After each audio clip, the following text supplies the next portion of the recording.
11-এর রসায়নের যে অধ্যায়টি আজকে আমরা শুরু করব সেটি হলো রাসায়নিক বন্ধন ও আণবিক গঠন, অর্থাৎ chemical bonding and molecular structure. এখান থেকে ক্লাস 11-এ 5 নম্বরের প্রশ্ন আসবে, টোটাল মার্কস আসবে 5। তবে এই চ্যাপ্টারটি শুধু ক্লাস 11-এর পরীক্ষার জন্যই নয়, সমস্ত কম্পিটিটিভ পরীক্ষার জন্য খুব গুরুত্বপূর্ণ একটা চ্যাপ্টার। তাই এই অধ্যায়টি তোমরা ভালো করে পড়ো, তাহলে এই অধ্যায় থেকে শুধু ক্লাস 11 না, তোমরা কম্পিটিটিভ এক্সামের কোশ্চেনও সলভ করতে পারবে এই আশা করি। এবং এই চ্যাপ্টারটি কেমিস্ট্রি একটা বেসিক চ্যাপ্টার, সেই জন্য এই চ্যাপ্টারটি না শিখলে, এই অধ্যায়ের অংশটি যদি তোমরা পুরোপুরি না শিখতে পারো, তাহলে কেমিস্ট্রি চর্চা কিছুটা হলেও ক্ষতিগ্রস্ত হবে। তাহলে আজকে আমরা শুরু করছি চালক শক্তি বা ল্যাটিস এনার্জি। চালক শক্তি বা ল্যাটিস শক্তি আসলে কি?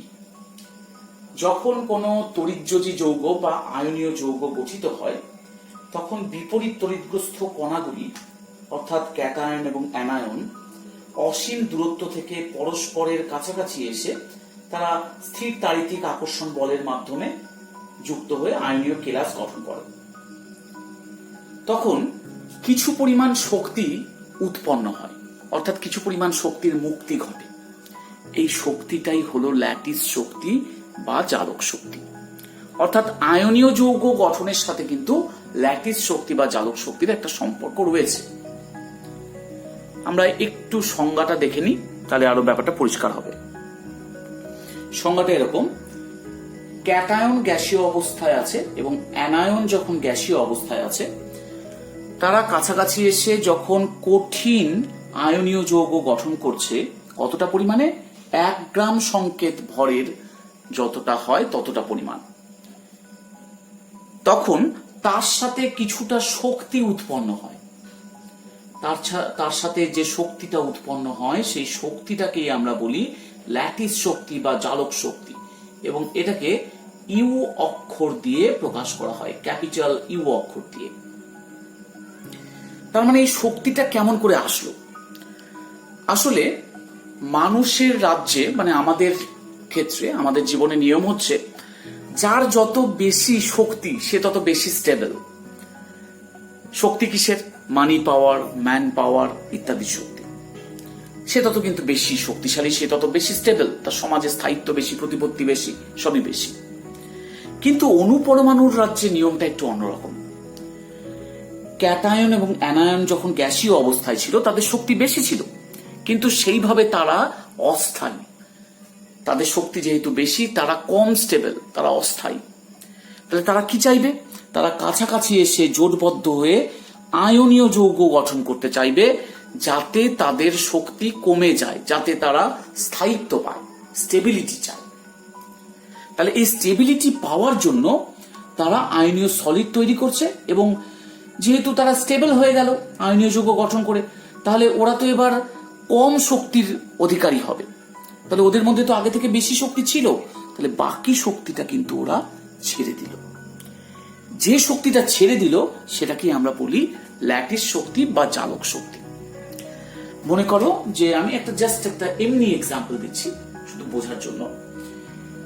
এই ক্যাটায়নটার মনে করো 10 জুল এনার্জি ছিল, এই অ্যানায়নটার ছিল 7 জুল এনার্জি। আমি কথার কথা বলছি কিন্তু জাস্ট বোঝানোর জন্য। তাহলে মোট এদের এনার্জি কত? 17 জুল। এবার ওরা যখন আয়নীয় যৌগ গঠন করবে, ওরা তো এনার্জিটাকে 17 জুল রাখবে না। তার কারণ 17 জুল যখন ওদের টোটাল এনার্জি, তখন ওদের স্টেবিলিটি খুব কম। ওরা আয়নীয় যৌগ কেন গঠন করছে? কারণ ওদের যাতে স্টেবিলিটি বাড়ে, আর স্টেবিলিটি বৃদ্ধি পাওয়া মানেই এনার্জি কমে যাওয়া। তাহলে ওরা এবার কি করলো? আয়নীয় যৌগ গঠন করলো, এবং এর ফলে হয়তো আয়নীয় যৌগটার এনার্জি এসে দাঁড়ালো 8 জুল। তাহলে কমেছে তো, আগে 17 জুল ছিল, এখন 8 জুল হলো। তাহলে বাকি শক্তিটা কোথায় গেল? 17 জুল থেকে যদি আমরা 8 জুল বাদ দিই, তাহলে আমরা পাবো 9 জুল। এই 9 জুল এনার্জিটা ও ছেড়ে দিয়েছে, শক্তি উৎপন্ন করে দিয়েছে, মানে পরিবেশে ছেড়ে দিয়েছে। এই যে এই শক্তিটা যেটা পরিবেশে ছেড়ে দিল স্টেবল হওয়ার জন্য, সেটাই ল্যাটিস শক্তি। তার মানে এ যদি আরো বেশি শক্তি ছাড়তো, এ যদি 9 এর জায়গায় 10 জুল শক্তি ছাড়তো, তাহলে এর এনার্জি কত হতো? 7 জুল হতো। তাহলে আগে ছিল 8 জুল, এখন 7 জুল হলো, তাহলে সে আরো বেশি স্টেবল হয়ে গেল, কারণ সে এখন এনার্জি বেশি উৎপন্ন করেছে। একটু আগে কত করছিল? 9 জুল করছিল, এখন 10 জুল করছে। তাহলে আমরা বলতে পারি যে এর যেহেতু এনার্জি কমছে, এইভাবে 8 জুল ছিল সেখান থেকে 7 জুল করলো, তাহলে তার স্টেবিলিটি বাড়লো। অর্থাৎ আমরা একটু অন্যভাবে বলতে পারি, দেখো, যে যে যত বেশি শক্তি উৎপন্ন করবে সে তত বেশি স্টেবল। অর্থাৎ ল্যাটিস শক্তি ইউ এর মান যদি বৃদ্ধি পায়, তবে কি হবে? তবে ওই আয়নীয় যৌগটার স্টেবিলিটি বাড়বে, স্টেবিলিটি বৃদ্ধি পাবে। তার মানে আয়নীয় যৌগের স্টেবিলিটি পরিমাপ করার একটা মাপকাঠি আমরা পেলাম ল্যাটিস শক্তি দিয়ে। যে আয়নীয় যৌগের ল্যাটিস শক্তি যত বেশি, তার স্টেবিলিটি তত বেশি। অর্থাৎ সেই আয়নীয় যৌগটার মধ্যে যে আয়নীয় বন্ধন রয়েছে সেটা আরো বেশি শক্তিশালী, যেটা তাদেরকে আষ্টে পিষ্টে বেঁধে রেখেছে, সহজে ভাঙতে দিচ্ছে না, ক্যাটায়ন অ্যানায়নগুলোকে সহজে একে অপরের থেকে দূরে সরে যেতে দিচ্ছে না। তাহলে আমরা একটা মাপকাঠি আমরা পেলাম ল্যাটিস শক্তি, যেটা দিয়ে আমরা আয়নীয় যৌগের স্থায়িত্ব ব্যাখ্যা করতে পারি। তাহলে আমরা একটা ইম্পর্টেন্ট জিনিস পেলাম যে ইউ এর মান যত বেশি হবে আয়নীয় যৌগের স্থায়িত্ব তত বেশি হবে। এবার আমরা দেখে নিই যে ইউ কি করে পরিমাপ করা যায়, অর্থাৎ ইউ কি কি জিনিসের উপর নির্ভর করে। এবার আমরা দেখব যে ল্যাটিস শক্তি ইউ কি কি জিনিসের উপর নির্ভর করছে। ক্যাটায়নের চার্জ ইন্টু অ্যানায়নের চার্জ ডিভাইডেড বাই ক্যাটায়ন এবং অ্যানায়নের মধ্যে দূরত্ব।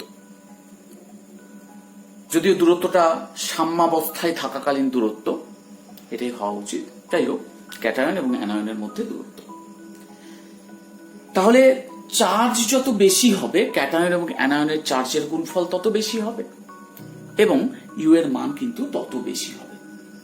আবার ক্যাটায়ন অ্যানায়নের মধ্যে দূরত্ব যত বাড়বে তত ল্যাটিস শক্তি কমে যাবে। তাহলে এই যে আমরা একটা রিলেশন পেলাম, এই রিলেশন দিয়ে আমরা কিছু জিনিস এবার ব্যাখ্যা করব, কার ল্যাটিস শক্তি বেশি কার কম। সিএও ও এনএফ কোনটির ল্যাটিস শক্তি বেশি? তাহলে প্রথমে আসি সিএও। এটা কি আয়ন নিয়ে গঠিত? Ca2+ এবং O2-, অর্থাৎ Ca2+ এর চার্জের মানটা কত? 2।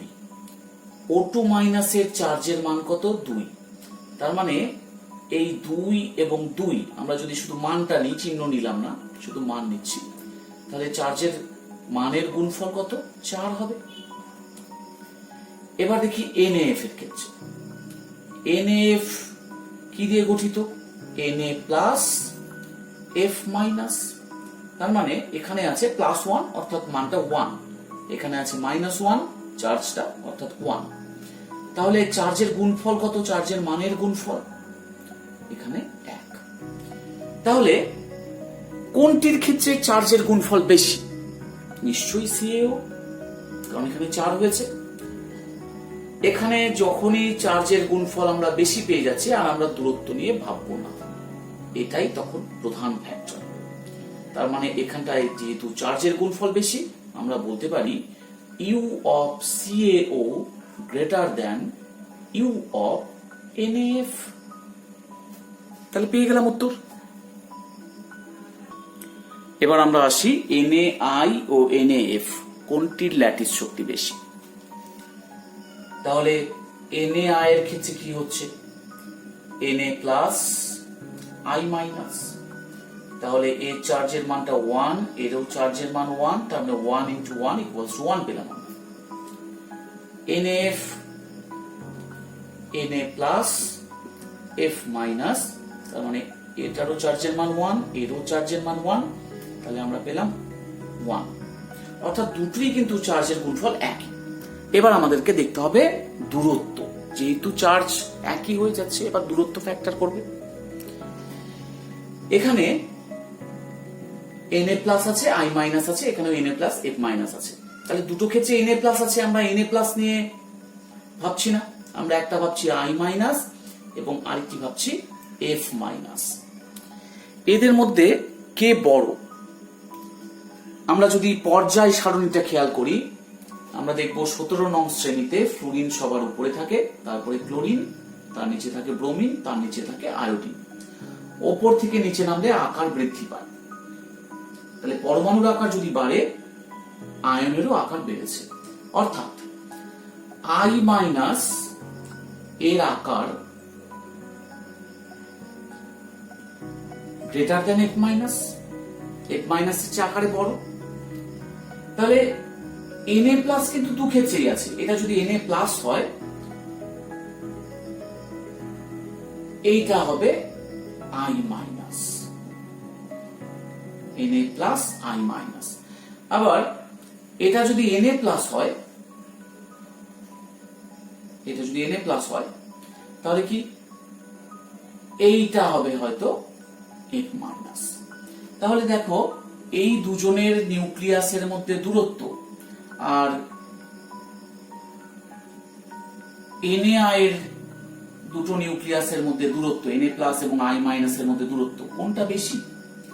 I মাইনাসের আকার বেশি হওয়ার জন্য কিন্তু Na এর মধ্যে দূরত্বটাই বেশি।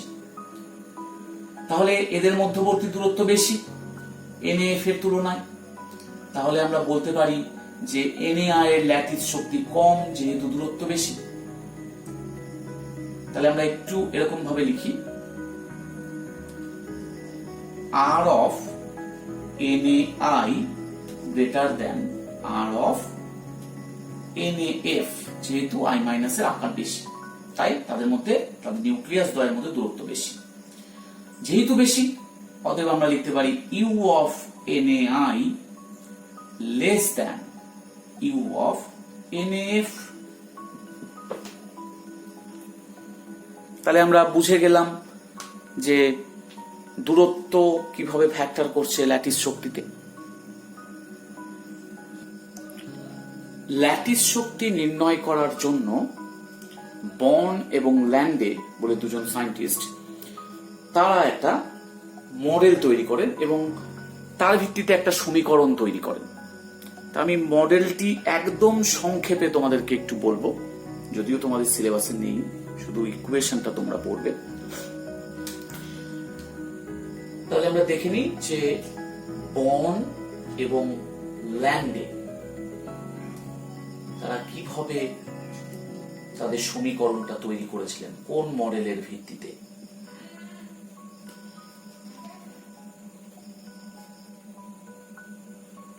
তাদের মডেলে মনে করা হয়েছিল যে কোনো আয়নীয় কেলাস ক্যাটায়ন এবং অ্যানায়নের সমন্বয়ে গঠিত। ক্যাটায়ন এবং অ্যানায়নের সমন্বয়ে গঠিত। ক্যাটায়ন, অ্যানায়ন এইভাবে আছে, তার মধ্যে অসংখ্য ক্যাটায়ন এবং অ্যানায়ন একসাথে জোটবদ্ধ অবস্থায় আছে। এবার এই যে ক্যাটায়ন এবং অ্যানায়ন, এদের মধ্যে এক ধরনের আকর্ষণ বল কাজ করছে। প্লাস চার্জ মাইনাস চার্জকে অ্যাট্রাক্ট করছে, সিমিলারলি মাইনাস প্লাসকে অ্যাট্রাক্ট করছে। এইটাকে কি বলা হয়? এটাকে বলা হয় কুলম্বীয় আকর্ষণ বল। কুলম্বীয় আকর্ষণ বল। আবার ক্যাটায়ন এবং অ্যানায়ন প্রত্যেকেরই তো নিউক্লিয়াসের বাইরে ইলেকট্রনের মেঘ রয়েছে।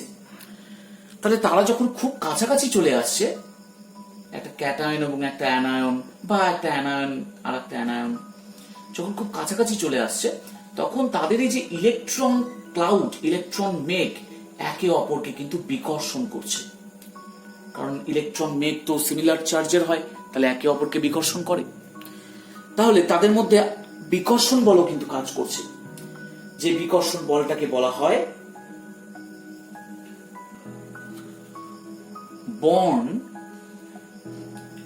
বর্ন রিপালসিভ, অর্থাৎ বিকর্ষণ জনিত রিপালসিভ ফোর্স। এই যে আকর্ষণ বল এবং বিকর্ষণ বল, এরা কি করছে? এরা একটা সময়ের পর এসে মিউচুয়ালি ব্যালেন্সড হয়ে যাচ্ছে, একটা সাম্যাবস্থার সৃষ্টি হচ্ছে। মানে ক্যাটায়ন এবং অ্যানায়ন কাছাকাছি আসছে, কারণ তাদের মধ্যে তো কুলম্বীয় আকর্ষণ বল কাজ করছে। কিন্তু তারা যখন একটা নির্দিষ্ট ডিস্টেন্সে এসে যাচ্ছে, তাদের মধ্যে কিন্তু আবার এই বিকর্ষণ বল স্টার্ট হয়ে যাচ্ছে। তাহলে খুব কাছাকাছি চলে আসলো বিপদ, আবার খুব দূরে গেলেও আকর্ষণ বল কমে যাবে। তাহলে তাদেরকে একটা কোথাও ব্যালেন্সড জায়গায় আসতে হবে। তাহলে এইরকম একটা যে ব্যালেন্সড জায়গায় আসছে, অর্থাৎ একটা সাম্যাবস্থায় তারা আসছে, যাতে তাদের মধ্যে রিপালসিভ ফোর্সটা কম হয় এবং অ্যাট্রাকটিভ ফোর্স কুলম্বীয় আকর্ষণ বলটা ম্যাক্সিমাম হয়, এমন একটা দূরত্বে তারা পরস্পরের থেকে অবস্থান করছে। এবং এটাই তাদের স্থায়ী অবস্থান, সাম্য অবস্থান।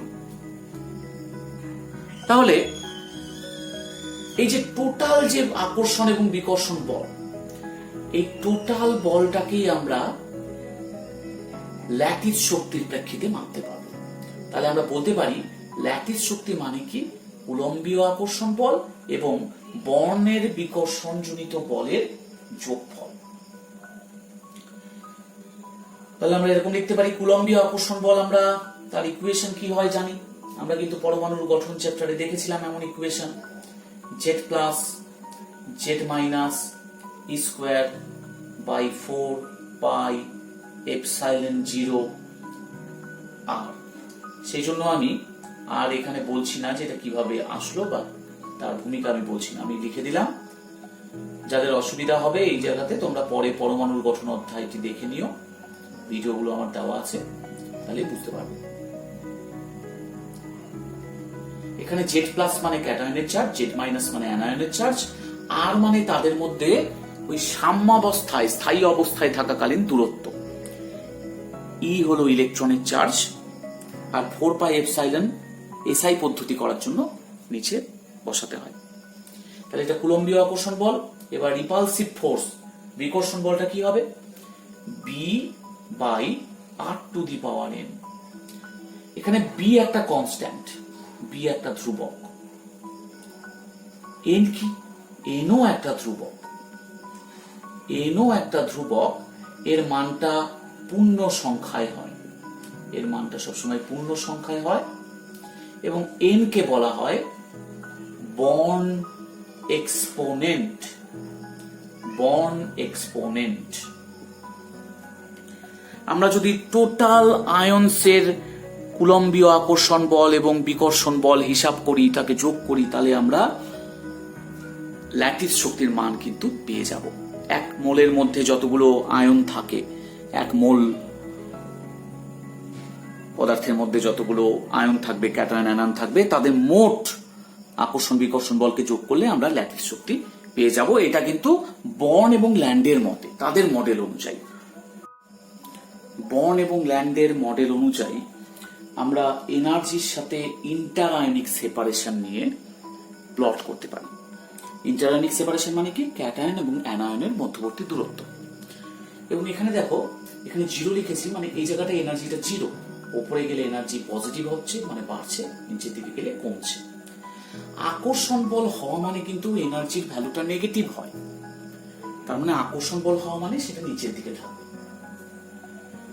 আবার রিপালসিভ ফোর্স মানে পজিটিভ ধরা হয়, সেটা কিন্তু উপরের দিকে থাকবে। তার মানে এই দিকটা আমরা ধরছি নেগেটিভ এবং এই দিকটা আমরা ধরছি পজিটিভ। তাহলে যখন ইন্টারআয়নিক সেপারেশন কম, যখন ক্যাটায়ন এবং অ্যানায়ন অত্যন্ত কাছাকাছি আছে, তখন তাদের রিপালসিভ ফোর্স কিন্তু ম্যাক্সিমাম। যখন ইন্টারআয়নিক সেপারেশন খুব কম, মানে এখানটায়, তখন রিপালসিভ ফোর্স অতিরিক্ত, খুব বেশি। যত তাদের মধ্যে দূরত্ব বাড়ছে, তাদের মধ্যে বিকর্ষণ বল কমে যাচ্ছে। তাহলে কমছে কি করে? এইভাবে কমতে কমতে কমতে কমতে প্রায় 0-র কাছাকাছি দিয়ে যাবে। একদম 0 হবে না, প্রায় 0-র কাছাকাছি, প্রায় 0-র কাছাকাছি হয়ে যাবে। এখানে একটু কার্ভ হবে।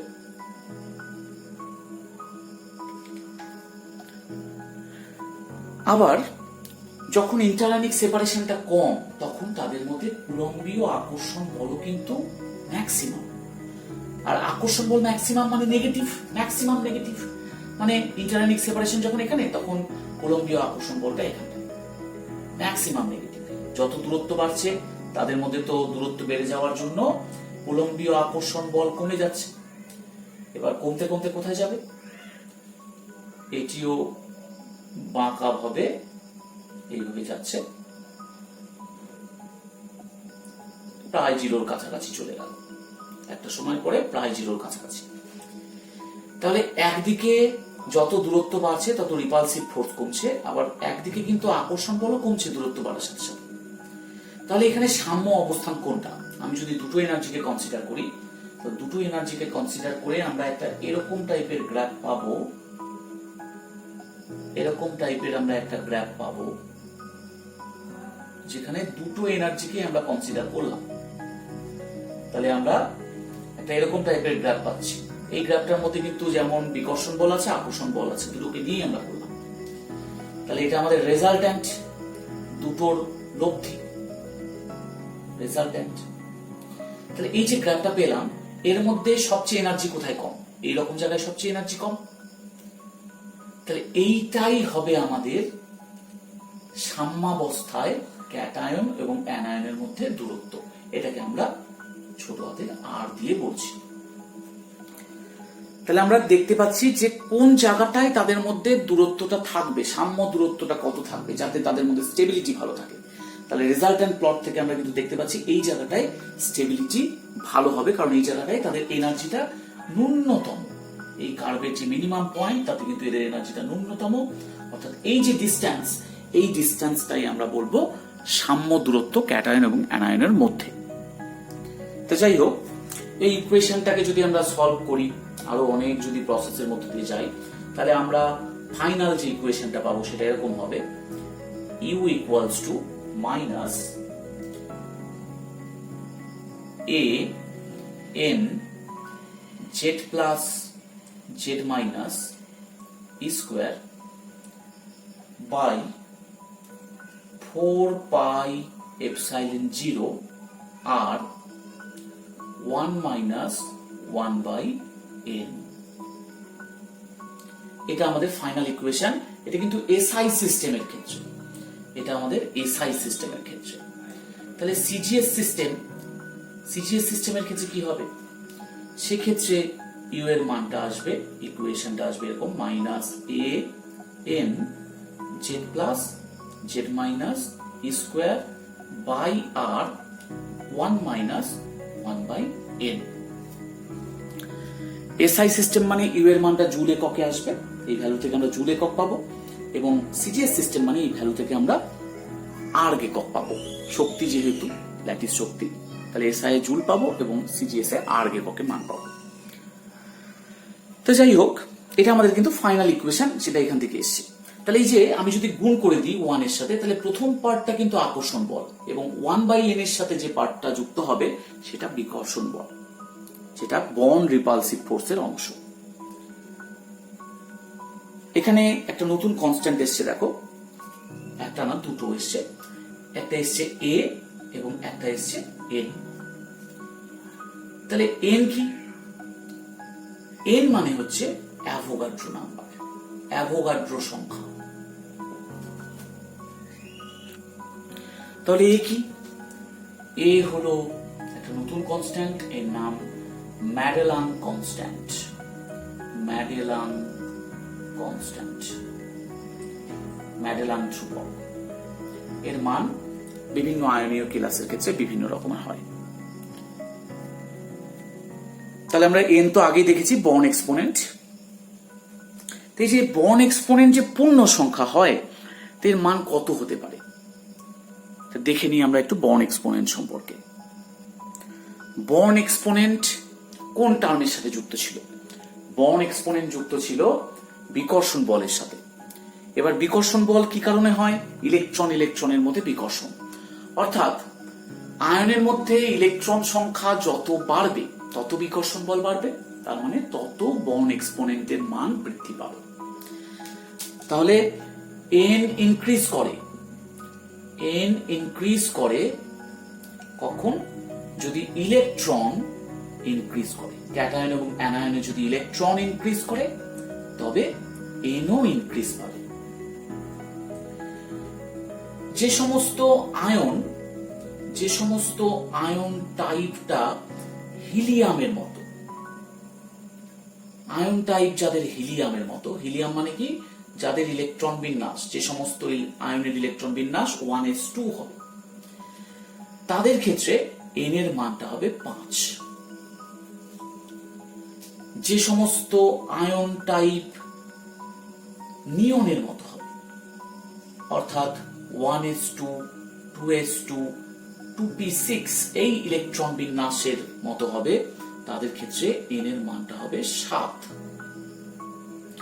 যে সমস্ত আয়ন টাইপ আর্গনের মতো হবে, আর্গন মানে কি, আর্গন মানে 1s2, 2s2, 2p6, 3s2, 3p6, আমি আর লিখছি না, তাহলে আর্গন বা Cu+, এদের ইলেকট্রন বিন্যাসের মতো হবে, তার ক্ষেত্রে n এর মানটা হবে 9। যে সমস্ত আয়ন টাইপ ক্রিপ্টনের মতো হবে বা Ag+ এর মতো ইলেকট্রন বিন্যাস যাদের হবে, তাদের n এর মানটা 10। যে সমস্ত আয়ন টাইপ জেননের মতো ইলেকট্রন বিন্যাস যুক্ত হবে বা Au+ তার মতো ইলেকট্রন বিন্যাস যুক্ত হবে, তাদের ক্ষেত্রে n এর মানটা হবে 12। অর্থাৎ আমরা দেখলাম যে আয়নের মধ্যে ইলেকট্রন সংখ্যা বাড়ার সাথে সাথে কিন্তু n এর মানটা বৃদ্ধি পাচ্ছে। যেমন দেখো NaCl, NaCl এর ক্ষেত্রে বন্ড এক্সপোনেন্টের মান কত? NaCl তো একটা আয়নীয় কেলাস, তার ক্ষেত্রে বন্ড এক্সপোনেন্ট থাকবেই বন্ডল্যান্ডের সমীকরণ অনুযায়ী, তাহলে তার ক্ষেত্রে n এর মান কত হবে? তাহলে NaCl মানে কি আছে, Na+ আর Cl-। Na+ ইলেকট্রন বিন্যাসটা কার মতো? Na+ দেখো 1s2, 2s2, 2p6 হবে, অর্থাৎ এটা কিন্তু নিয়নের মতো ইলেকট্রন বিন্যাস যুক্ত, তাহলে Na+ এর কি হবে, 7 হবে। Cl-, ইলেকট্রন বিন্যাস কি জানি আমরা, 1s2, 2s2, 2p6, 3s2, 3p6, তাহলে কার মতো হলো, 3s2, 3p6 মানে এখানে হলো আর্গনের মতো, আর্গনের মতো ইলেকট্রন বিন্যাস, তাই তার ক্ষেত্রে n এর মানটা কত হবে, 9 হবে। তাহলে NaCl এর ক্ষেত্রে n এর মান কত হবে? NaCl এর ক্ষেত্রে n এর মান হবে 7 + 9/2, তাহলে কত হচ্ছে, 8। তাহলে আমরা দেখলাম এইভাবে আয়নীয় কেলাসের ক্ষেত্রে আমরা বন্ড এক্সপোনেন্টের মান বের করে থাকি। একইভাবে যদি আমরা KCl এর ক্ষেত্রে বন্ড এক্সপোনেন্ট বের করি, তাহলে কি হবে, KCl, K+ কার মতো ইলেকট্রন বিন্যাস, K+ এর কিন্তু আর্গনের মতো ইলেকট্রন বিন্যাস, কারণ K+ তো 18টা ইলেকট্রন আছে, তাহলে আর্গনেরও 18টা ইলেকট্রন আছে, তাহলে এর ক্ষেত্রে n এর মান কত, 9। আবার Cl- সেটাও আর্গনের মতো, তাহলে আমরা একটু আগে দেখলাম তারও 9 হবে, তাহলে বন্ড এক্সপোনেন্ট KCl এর ক্ষেত্রে কত হবে, 9 + 9/2, এভারেজ মানটা আমরা নিব, মানে এখানটায় 9 আসবে। তাই যে বন্ডল্যান্ডের সমীকরণ ব্যবহার করে ল্যাটিস শক্তির মান যে তাত্ত্বিকভাবে নির্ণয় করা যায়, সেটা একটা পদ্ধতি। আমরা আরেকভাবেও ল্যাটিস শক্তির মান নির্ণয় করতে পারি, সেই পদ্ধতিটা কি, দ্বিতীয় পদ্ধতিটা কি, সেটা আমরা দেখে নিই, কিভাবে ল্যাটিস শক্তি অপরভাবে নির্ণয় করা যায়। বর্ন হেবার চক্র বা বর্ন হেবার সাইকেলের মাধ্যমেও ল্যাটিস শক্তির মান নির্ণয় করা যেতে পারে। আমরা একটা এক্সাম্পল নিব যে কিভাবে এই চক্রটাকে ব্যবহার করা হয় এবং ব্যাপারটা কি। তাহলে আমরা একটা এক্সাম্পল নিব NaCl, তার ক্ষেত্রে দেখবো যে কিভাবে ল্যাটিস শক্তি নির্ণয় করছে NaCl এর ক্ষেত্রে। তা প্রথমে আমাদের দেখতে হবে যে NaCl কি করে গঠিত হয়। Na সলিড এবং Cl2 গ্যাস, আমরা হাফ মোল নিই Cl2, নিলে পরে বিক্রিয়া করে তৈরি হয় NaCl সলিড। এবার এই যে বিক্রিয়াটা আমরা সরাসরি করলাম, এটাকে আমরা একটু অন্যভাবেও ভাবতে পারি, দেখে নিই। আমি কি করলাম, সোডিয়াম সলিড অবস্থায় আছে, তো তাকে হিট করলাম। কর্পূরকে হিট করলে কি হয়, কর্পূর কিন্তু তরল হয় না, সরাসরি বাষ্পে পরিণত হয়, অর্থাৎ গ্যাসীয় অবস্থায় চলে যায়। সোডিয়ামও ঠিক তাই, তাকে হিট করলে সরাসরি সে কিন্তু সোডিয়াম ভেপারে পরিণত হবে, অর্থাৎ গ্যাসীয় অবস্থায় চলে যাবে। যে শক্তি দিতে হলো সেই শক্তিকে আমরা বলি ঊর্ধ্বপাতনের শক্তি। ঊর্ধ্বপাতনের শক্তি ইংরেজিতে বলা হয় সাবলিমেশন এনার্জি। এটাকে একটা চিহ্ন দিয়ে লেখা হয় ডেল্টা এইচ এস ইউবি, মানে ডেল্টা এইচ এস ইউবি মানে আমরা বুঝবো যে এর থেকে এখানে গেছে, সাবলিমেশন করার জন্য তাকে তাপ দিতে হয়েছে। আমরা এবার ক্লোরিন, আমাদের তো ক্লোরিন অণু আছে এখানে, হাফ মোল রয়েছে, তাহলে ক্লোরিনের মধ্যেখানে যে বন্ধনটা আছে সেটাকে আমরা ভেঙে তাকে পরমাণুতে পরিণত করব। অর্থাৎ এখান থেকে আমরা হাফ মোল থেকে পাবো 1 মোল সিএল, এটাও গ্যাসীয় অবস্থায় পাবো। তাহলে তার জন্য আমাকে কি করতে হবে? বন্ধনটা ভাঙতে হবে। তাহলে কি শক্তি লাগবে? লাগবে বন্ধন বিয়োজন শক্তি। বন্ধন বিয়োজন শক্তি একে ইংরেজিতে কি বলে? Bond dissociation energy. এটার ভ্যালুটা আমরা এটার মানটা এইভাবে লিখি ডিস, ডেল্টা এইচ ডিস।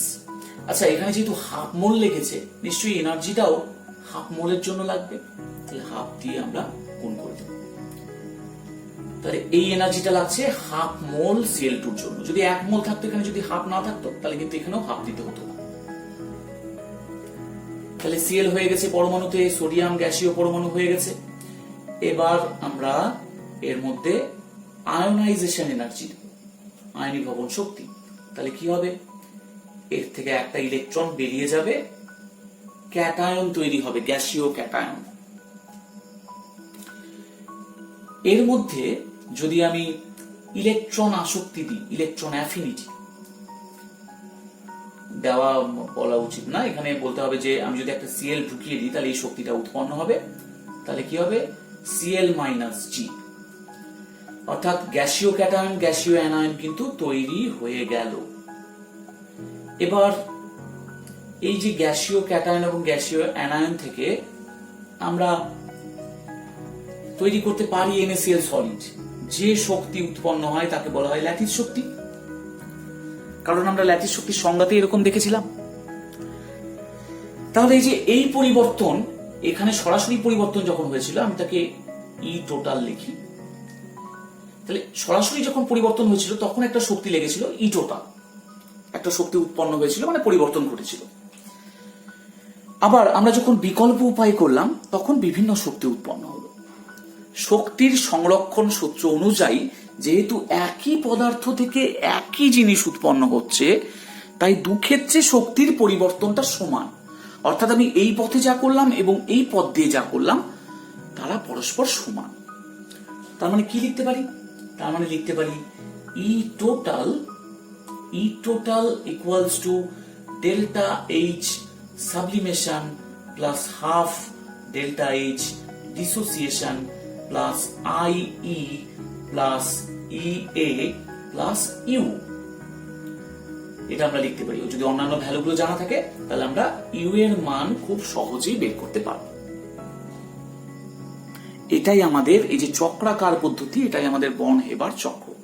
এই পদ্ধতিতে আমরা দেখো যে ল্যাটিস শক্তির মান বের করতে পারবো যদি অন্যান্য ভ্যালুগুলো আমাদের জানা থাকে। এবার আমি আর একটা এক্সাম্পল দিব বর্ন হেবার চক্রের ক্ষেত্রে। MgCl2 তার ক্ষেত্রে বর্ন হেবার চক্রটা কেমন হবে? MgCl2 তাহলে আমরা লিখতে পারি Mg, এটা তো সলিড, প্লাস Cl2 গ্যাসীয় অবস্থায় আছে। এখান থেকে আমরা কি পাবো? এখান থেকে আমরা পাবো MgCl2 সলিড। এখানে কিন্তু Cl2 1 মোল আছে। আমি যদি ম্যাগনেসিয়ামকে হিট করি তাহলে একবারে ম্যাগনেসিয়াম গ্যাস হবে। তাহলে আমরা কি বলবো এটাকে? Delta H sublimation. Cl2 তাকে ভাঙতে হবে। ভেঙে কি করব, দুটো সিএল তৈরি করব, দুটো সিএল পরমাণু, কারণ আমাদের কিন্তু লাস্ট পর্যন্ত দুটো সিএল লাগবে। তাহলে আমরা দুটো সিএল নিব। এখানে হাফ মোল না, কিন্তু 1 মোল আছে, তাহলে 1 মোল থেকে দুটো হবে, দুটো সিএল পরমাণু। তাহলে এবার আমরা কি হাফ দিয়ে গুণ করব? না, আমরা কিন্তু এবার হাফ দিয়ে গুণ করব না, কারণ 1 মোলের জন্য বলেছে। তাহলে ডেল্টা এইচ ডিসোসিয়েশন দিলাম। এবার আমি আয়নাইজেশন এনার্জি দিলাম, তাহলে mg প্লাস হলো, কিন্তু এখানে তো mg+2 আছে, তাহলে এটাকে আমি বলছি প্রথম আয়নাইজেশন শক্তি, প্রথম আয়নীভবন শক্তি। আমি আর একবার দেব, তাহলে আরেকটি ইলেকট্রন বেরিয়ে যাবে, IE2 দিলাম, তাহলে এবার হলো mg2+। এখানে কিন্তু দুটো সিএল আছে, দুটো সিএল আছে, তাহলে দুটো সিএল, একটা সিএল কে সিএল মাইনাস গ্যাসীয় অবস্থায় তৈরি করতে গেলে, এখানেও গ্যাস হবে, গ্যাসীয় অবস্থায় তৈরি করতে গেলে আমাদের ইয়ে দিতে হয়, ইলেকট্রন আসক্তি। তাহলে এখানে 2 মোল আছে, তাহলে 2 ইয়ে দিব, দুটো ইলেকট্রন অ্যাফিনিটি, মানে 2 ইলেকট্রন আসক্তি যা থাকবে তাকে 2 দিয়ে গুণ করব, 2 মোলের জন্য যেহেতু লাগছে, তাহলে এখানে হবে 2Cl মাইনাস। এবার এরা গ্যাসীয় অবস্থায় হয়ে গেছে, এখান থেকে আমি এবার MgCl2 তৈরি করতে পারি, সেক্ষেত্রে ল্যাটিস শক্তি উৎপন্ন হবে। তাহলে এখানে E টোটাল, তাহলে আমরা এরকম লিখতে পারি E total equals to delta H sublimation plus delta H dissociation plus IE1 plus IE2 plus 2 electron affinity plus U. যদি অঙ্ক হিসাবে দেওয়া থাকে তাহলে IE1 IE2 ইয়ে দেওয়া থাকবে, হ্যাঁ, অন্যান্য ভ্যালুগুলো দেওয়া থাকবে, সেখান থেকে আমরা এই ইকুয়েশনটা তৈরি করে নিয়ে তার মধ্যে ভ্যালু পুট করব। তাহলে ইয়ে যখন ইলেকট্রন আসক্তি যখন দেওয়া থাকবে তখন কিন্তু 1 মোলের জন্য দেওয়া থাকবে, আমরা 2 দিয়ে এখানে গুণ করে নেব, গুণ না করলে কিন্তু ভুল হয়ে যাবে, তারপরে আমরা ইউ এর মান বের করতে পারবো। তাহলে হয়ে গেল এটা ম্যাগনেসিয়াম ক্লোরাইডের জন্য বর্ন হেবার চক্র। আজকের পর্ব এইটুকুই, তোমরা ভালো করে দেখো, তাহলে অনেক কিছু বুঝতে পারবে, অনেক কিছু ইন্টারেস্টিং জিনিস আসবে এই চ্যাপ্টারে, দেখতে থাকো। Thank you.